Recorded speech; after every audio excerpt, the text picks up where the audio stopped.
నాకసలు నోట మాట రాలేదు. అమ్మా, నువ్వు వాడికి బాగా బుద్ధి చెప్పు. ఏమిటి? నేను మనోరమ్మని నా దగ్గరే వేషాలు వేస్తాడా?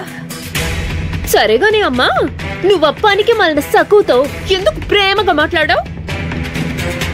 అనవసరంగా దాన్ని నెత్తినెక్కించుకుంటున్నావు. అది ప్రసాదం తయారు చేయడం ఏంటి? ఎందుకు ఇలా చేసావు?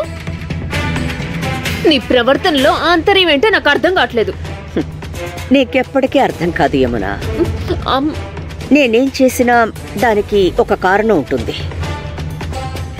అదేంటంటే కొన్నిసార్లు ప్రేమగా మాట్లాడుతూ కొన్నిసార్లు కఠినంగా ఉంటే వాళ్ళకసలు అర్థం కాదు.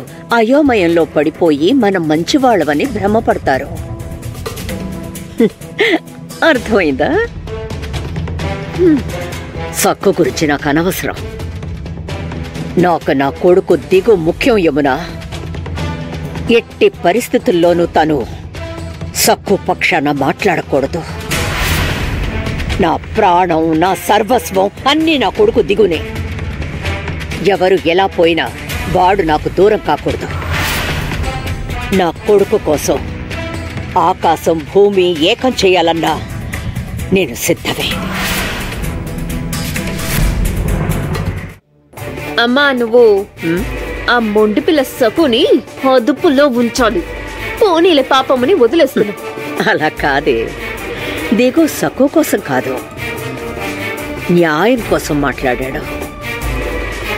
కానీ ఈ రోజు నుంచి దిగుకి నేను సక్కుతో ప్రేమగా వ్యవహరిస్తున్నాను, ఇబ్బంది పెట్టడం లేదని నమ్మకం కలిగేలా నేను ప్రవర్తిస్తాను. సక్కుని చిత్రహింసలు పెట్టడం ఆపకుండా దిగు విశ్వాసాన్ని గెలుచుకోవాలి. వాడిప్పుడు కొండ అంచున ఉన్నాడు.